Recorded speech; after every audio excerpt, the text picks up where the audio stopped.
അന്ന് നിങ്ങളൊരു ബുള്ളറ്റ് വാങ്ങിക്കുന്നതിന് പകരം ഇന്ന് നിങ്ങൾക്ക് ഒരു റോൾസ് റോയ്സ് സുഖമായിട്ട് വാങ്ങിക്കാൻ പറ്റും. പക്ഷേ ഈ കഥ കേട്ടിട്ട് നിങ്ങൾ ഇൻവെസ്റ്റ് ചെയ്യാൻ പോകരുത്. വളരെ വളരെ വളരെ സിമ്പിളാണ്. എന്താണ് നിഫ്റ്റി 50? ആ 1000 രൂപയ്ക്ക് അത് വാങ്ങിച്ചാൽ ഒരു ദിവസം പൈസ കൂടും തോന്നുകയാണെങ്കിൽ ഞാൻ അങ്ങ് വാങ്ങിക്കും. എന്താണ് സ്റ്റോക്ക് മാർക്കറ്റ്? നിങ്ങൾ ജീവിതത്തിൽ കുറേ പ്രാവശ്യം കേട്ടിട്ടുണ്ടാവും, അവന് പൈസ സ്റ്റോക്ക് മാർക്കറ്റിൽ കൂടെ പോയി, ഈ സ്റ്റോക്ക് അന്ന് വാങ്ങിച്ചാൽ മതിയായിരുന്നു, സ്റ്റോക്ക് മാർക്കറ്റ് ക്രാഷായി, നിഫ്റ്റി വലുതായി, ഇതാന്നൊക്കെ പറഞ്ഞ് ജീവിതത്തിൽ കുറേ പ്രാവശ്യം കേട്ടിട്ടുണ്ടാവും. എന്നാൽ ഈ വീഡിയോയിൽ നമുക്ക് മനസ്സിലാക്കാം വാട്ട് ഈസ് സ്റ്റോക്ക് മാർക്കറ്റ്. എന്താണ് ഈ സ്റ്റോക്ക് മാർക്കറ്റ്? എന്താണ് ഒരു സ്റ്റോക്ക്? ഈ സ്റ്റോക്ക് വാങ്ങിച്ച് എങ്ങനെയാണ് നമുക്ക് പൈസ ഉണ്ടാക്കാൻ പറ്റുക, ആൻഡ് എങ്ങനെയാണ് കുറേ ആൾക്കാരുടെ പൈസ പോകുന്നതെന്നും പറയാം. അതേപോലെ തന്നെ ഒരു കമ്പനീൻ്റെ സ്റ്റോക്ക് എന്ന് പറഞ്ഞാൽ എന്താണ്, ആൻഡ് അതിന് പ്രൈസ്, അതിന് എത്ര വിലയുണ്ടെന്ന് ആര് തീരുമാനിക്കുന്നു? നിങ്ങളാണോ, ഞാനാണോ, അല്ലെങ്കിൽ വേറെ ആരെങ്കിലും ആണോ? ഇതൊന്നും പോരാതെ നമ്മൾ സ്റ്റോക്ക് മാർക്കറ്റ് എങ്ങനെയാണ് പ്രോപ്പറായിട്ട് വർക്ക് ചെയ്യുന്നത് നമുക്ക് മനസ്സിലാക്കാം. ഇതിലൂടെ നിങ്ങൾക്ക് സ്റ്റോക്ക് മാർക്കറ്റിൻ്റെ ബേസിക്സ് മൊത്തം മനസ്സിലാവുന്നതായിരിക്കും. നിങ്ങളൊരു വർക്കിംഗ് ഇൻഡിവിജ്വൽ ആയിക്കോട്ടെ, റിട്ടയർ ചെയ്ത ആളായിക്കോട്ടെ, അല്ലെങ്കിൽ 10ാം ക്ലാസ് കഴിഞ്ഞ ഒരു കുട്ടി ആയിക്കോട്ടെ, നിങ്ങൾ എന്താണേലും അറിഞ്ഞിരിക്കണം സ്റ്റോക്ക് മാർക്കറ്റ്. കാരണം നിങ്ങളുടെ ചുറ്റുവട്ടത്തുള്ള ലോകം മൊത്തം സ്റ്റോക്ക് മാർക്കറ്റ് ഇൻഫ്ലുവൻസ് ചെയ്യുന്നതാണ്. സ്റ്റോക്ക് മാർക്കറ്റ് നിങ്ങളുടെ ലൈഫിനെ ഇൻഫ്ലുവൻസ് ചെയ്യുക, അതേപോലെ നിങ്ങളുടെ ലൈഫ് സ്റ്റോക്ക് മാർക്കറ്റിനെ ഇൻഫ്ലുവൻസ് ചെയ്യുക. അപ്പോൾ നിങ്ങൾ വളരെ ബേസിക് ആയിട്ടെങ്കിലും സ്റ്റോക്ക് മാർക്കറ്റിൻ്റെ അണ്ടർസ്റ്റാൻഡിങ് ഉണ്ടായിരിക്കണം. അപ്പോൾ നമുക്ക് വീഡിയോയിലേക്ക് സ്റ്റാർട്ട് ചെയ്യാം. ഇങ്ങനത്തെ വീഡിയോസ് നിങ്ങൾക്ക് കൂടുതൽ വേണമെങ്കിൽ ഡെഫിനറ്റ്ലി കമൻറ്റ് ചെയ്യുക, ലൈക്ക് ചെയ്യുക ആൻഡ് സബ്സ്ക്രൈബ് ചെയ്യുക. നമുക്ക് വീഡിയോ സ്റ്റാർട്ട് ചെയ്യാം.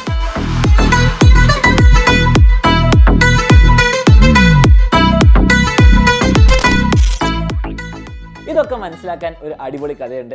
അതാണ് രാമു ചേട്ടൻ ചായക്കട. പണ്ട് ഒരു നാട്ടിൽ ഫേമസ് ആയിട്ട് ചായ പഴംപൊരി തരുന്ന രാമു ചേട്ടൻ ഉണ്ടായിരുന്നു. നാട്ടിൽ ആരോട് ചോദിച്ചാലും പറയും അടിപൊളി പഴംപൊരി, എൻ്റെ അടിപൊളി ചായയാണെന്ന്. അപ്പോൾ രാമു ചേട്ടന് ഒരു ചായക്കടയൊക്കെ നന്നായിട്ട് നടത്തുന്നുണ്ട്. അപ്പോൾ വിചാരിച്ചു നമുക്ക് സിറ്റി സെൻറ്ററിൽ ഒരു ചായക്കട തുടങ്ങണം, അതേപോലെ തന്നെ നമുക്ക് ഒരു ബ്രാഞ്ചും കൂടെ തുടങ്ങണം നമ്മുടെ മോളിൽ. പക്ഷേ രാമു ചേട്ടൻ്റെ കയ്യിൽ പൈസ ഇല്ല.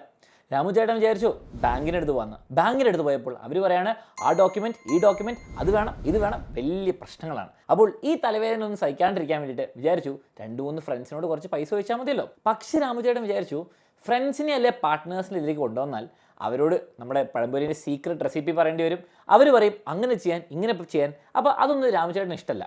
അപ്പോൾ രാമുചേട്ടൻ വിചാരിച്ചു എന്താ ചെയ്യാം. അപ്പോഴാണ് രാമുചേട്ടൻ ആലോചിച്ചത് ഈ ടാറ്റയും റിലയൻസും അദാനിയൊക്കെ എന്താണ് സ്റ്റോക്ക് മാർക്കറ്റിലുണ്ട്, അങ്ങനെയാണ് നമുക്കും നമ്മുടെ ചായക്കട സ്റ്റോക്ക് മാർക്കറ്റിലേക്ക് കൊണ്ടുവന്നാലോ. അപ്പോഴാണ് രാമുചേട്ടൻ വിചാരിച്ചത് നമുക്ക് ഇനീഷ്യൽ പബ്ലിക് ഓഫറിംഗ് അഥവാ IPO നമുക്ക് ചെയ്യാമെന്ന്. ഇനീഷ്യൽ പബ്ലിക് ഓഫറിംഗ് എന്ന് പറഞ്ഞാൽ സാധാരണ ആൾക്കാർക്ക് പബ്ലിക്കിലേക്ക് രാമുചേട്ടൻ്റെ കടേൻ്റെ ഓണർഷിപ്പ് കൊടുക്കാം. ഫോർ എക്സാമ്പിൾ, നമുക്ക് രാമുചേട്ടൻ്റെ കടയ്ക്ക് ഒരു വാല്യുവേഷൻ വേണം. അങ്ങനെ പറഞ്ഞാൽ രാമുചേട്ടൻ്റെ കട ആൻഡ് അതിൻ്റെ ഒരു ഫ്യൂച്ചറൊക്കെ നോക്കിയിട്ട് നമുക്ക് അതിനൊരു വിലയിടണം. ഫോർ എക്സാമ്പിൾ, നിങ്ങളൊരു സ്ഥലം വാങ്ങിക്കുമ്പോൾ നമ്മൾ പറയും സെൻറ്റിന് എത്ര വിലയാണ്, നമുക്ക് 30 ലക്ഷം ഇടാം. അല്ലെങ്കിൽ നിങ്ങളുടെ കാറിന് നമുക്ക് പറയാം ഈ സ്വിഫ്റ്റിന് നമുക്കൊരു 5-6 ലക്ഷം എന്ന് പറയാം. അത് നിങ്ങളും ഞാനും സമ്മതിക്കുന്ന ഒരു വാല്യൂ ആണ്. അപ്പോൾ അതേപോലെ രാമുചേട്ടൻ്റെ കടയ്ക്ക് 1 lakh rupees വാല്യുവേഷൻ കൊടുക്കാം. ഇനി നിങ്ങൾക്കും എനിക്കും എല്ലാവർക്കും ഓണർ ആവാൻ പറ്റും രാമുചേട്ടൻ്റെ കടേൻ്റെ. രാമുചേട്ടൻ വിചാരിക്കാം നമുക്ക് ഈ 1 lakh നമുക്ക് എന്ത് ചെയ്യണം, മുറിച്ച് കൊടുക്കണം. ഈ മുറിച്ച് കൊടുത്ത ഈ ഓണർഷിപ്പാണ് നമ്മൾ പറയുക ഒരു സ്റ്റോക്കിൻ്റെ ഷെയർ. ഇനി ഓരോ ഷെയറിൻ്റെയും പൈസ തീരുമാനിക്കുന്നത്, അതിൻ്റെ വാല്യൂ തീരുമാനിക്കുന്നത് എത്ര ഷെയർ ഉണ്ടെന്നാ. ഫോർ എക്സാമ്പിൾ, 1 ലക്ഷം രൂപ വാല്യുവേഷനുള്ള രാമുചേട്ടൻ്റെ ചായക്കടയ്ക്ക് 100 ഷെയർ ഉണ്ടെങ്കിൽ നമുക്ക് പറയാം 1 ലക്ഷം ഡിവൈഡഡ് ബൈ 100 അതാണ് 1000 രൂപ. അപ്പം ഈ സ്റ്റോക്കിൻ്റെ ഒരു ഷെയറിന് നമുക്ക് വരും 1000 രൂപ, കാരണം 1 ലക്ഷത്തിൻ്റെ 100 ഭാഗമായിട്ട് മുറിച്ചു.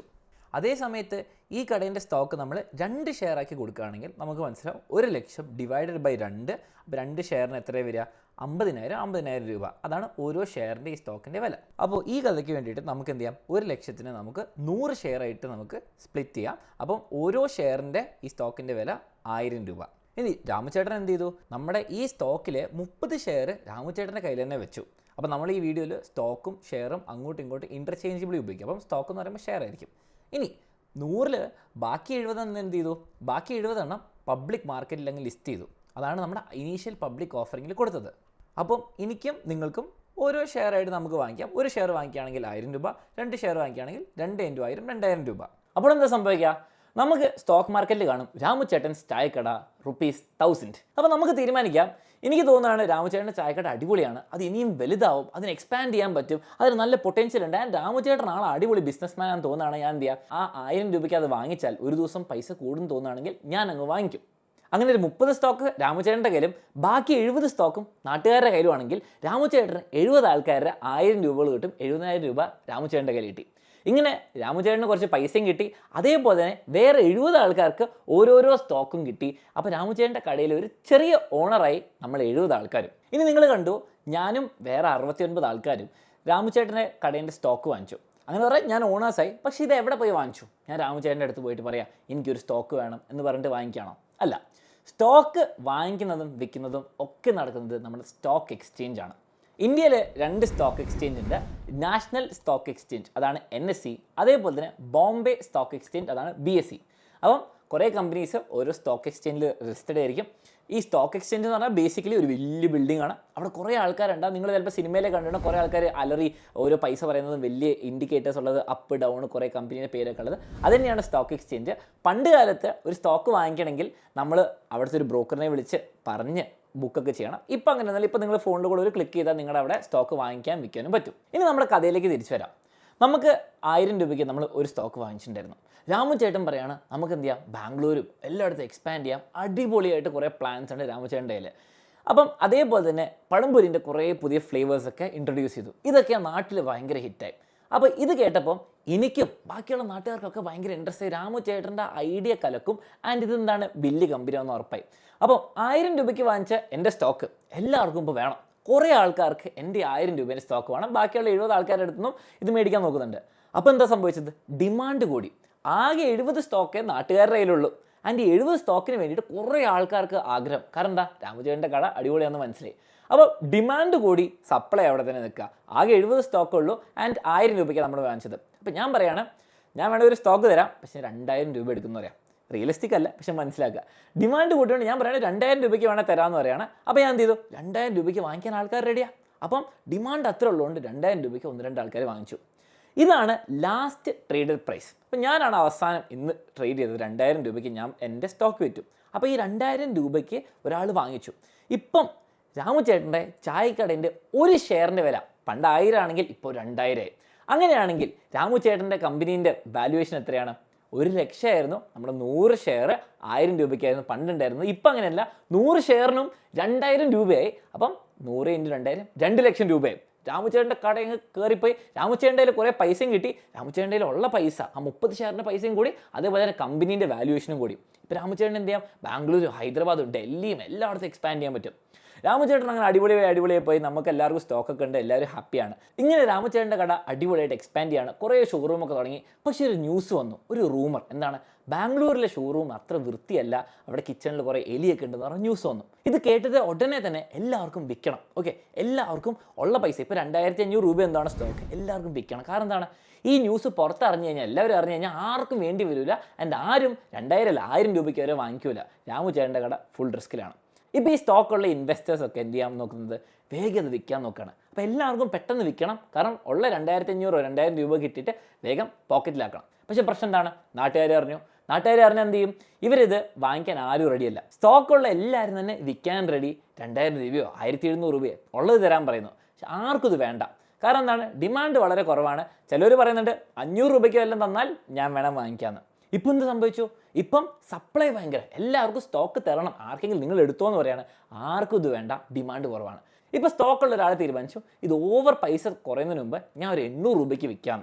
അപ്പോൾ എന്താ സംഭവിച്ചത്, 800 രൂപയാണ് ലാസ്റ്റ് ട്രേഡഡ് പ്രൈസ്. അപ്പം നമുക്കറിയാം ഈ കമ്പനിക്ക് 100 ഷെയർ ഉണ്ടെന്ന്. അപ്പോൾ 100 × 800 രൂപയെ കമ്പനീൻ്റെ വാല്യുവേഷൻ വിച്ച് ഇസ് 80,000. ഇവിടെ നിങ്ങൾ ശ്രദ്ധിക്കേണ്ടത്, ചിലപ്പോൾ രാമുചേട്ടൻ്റെ കടയിൽ ശരിക്കും എലി വന്നിട്ട് പ്രശ്നമായിട്ടുണ്ടാവും, സേഫ്റ്റി സ്റ്റാൻഡേർഡ്സ് ഒക്കെ മോശമായിട്ടുണ്ടാവും. പക്ഷേ ഇതൊരു റൂമറായിരുന്നു. ഇപ്പം നിങ്ങൾ കണ്ടു എങ്ങനെയാണ് ഒരു സ്റ്റോക്കിൻ്റെ പ്രൈസ് കൂടുന്നതും കുറയുന്നതും.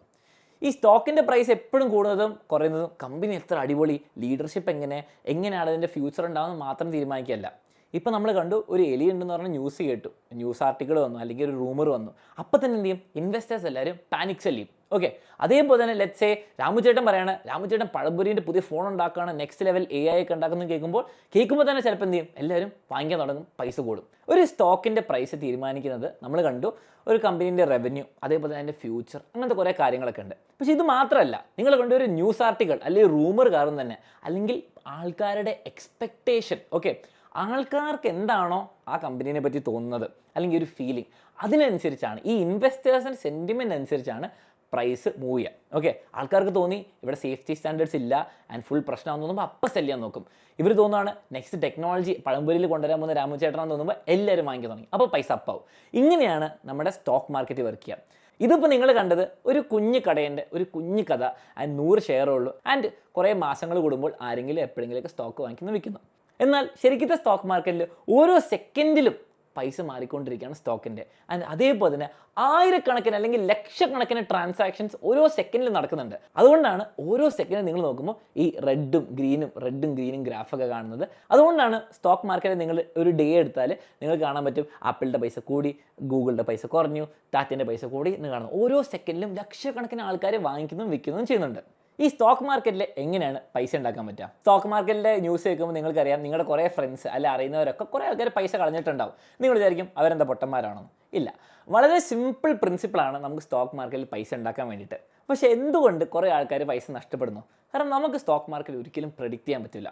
ഒരു കമ്പ്യൂട്ടറിനോ ഒരു മനുഷ്യനോ ആർക്കും ഇന്നേ വരെ പ്രോപ്പറായിട്ട് പ്രെഡിക്റ്റ് ചെയ്യാൻ പറ്റില്ല. ഭാഗ്യം ഉണ്ടാവും, പക്ഷേ എന്താ സംഭവം ഞാൻ പറഞ്ഞുതരാം. സ്റ്റോക്ക് മാർക്കറ്റിൽ പൈസ ഉണ്ടാക്കുന്നെങ്കിൽ basic principle buy low sell high.